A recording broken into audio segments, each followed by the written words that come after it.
For my drama presentation, I am doing the play Antigone.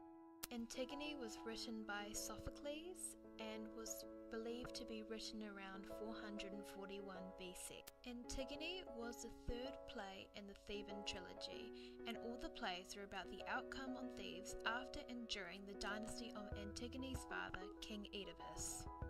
Before we get into the play, let's talk about the context of the play first. During this time period, the Greek people believed the gods lived above Mount Olympus and watched over them.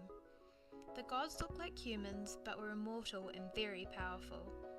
Some of the most well-known gods are Zeus, Poseidon, Athena, Hera, Aphrodite, and Hades.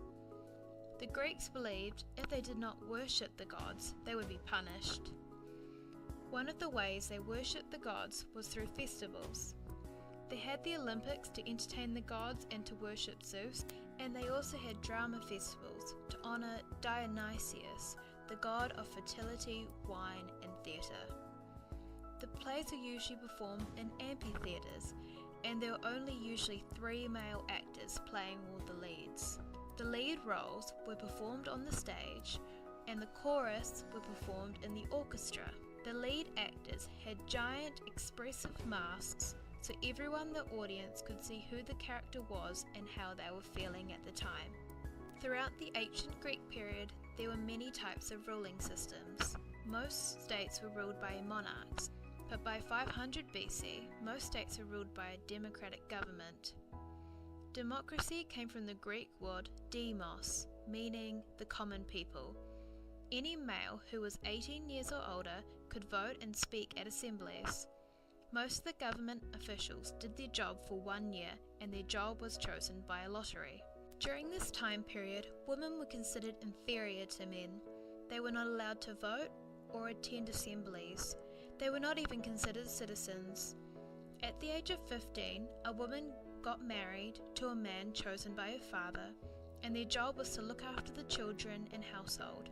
Aristotle once said, "Man should rule, and woman should be ruled." So what is Antigone the play about? Antigone is about a woman named Antigone who wishes to bury her brother Polynices, but is not allowed to because her uncle, King Creon, considers Polynices to be a traitor. Antigone goes against King Creon and buries her brother anyway. When Creon finds out, he demands that she to be punished. But everyone in the city of Thebes is against this act, including Antigone's fiancé and Creon's son, Haman. In the end, Antigone kills herself, Haman kills himself, Creon's wife Eurydice kills herself, and Creon realizes he was wrong and that his pride and power had gotten to the better of him. The play was set in the city of Thebes, and the chorus was to represent the people of Thebes and their voices.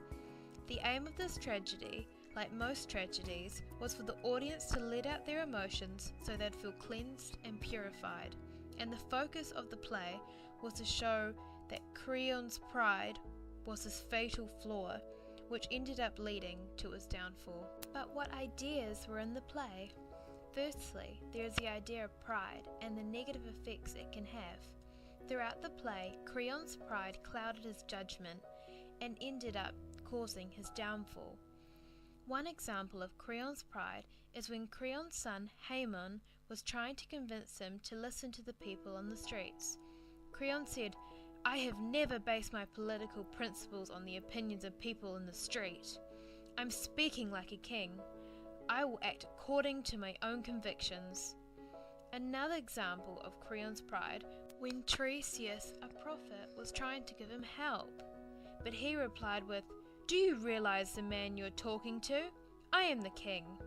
And even though Tiresias tried to warn him, he replied by saying, "Prophets are money grubbers and charlatans."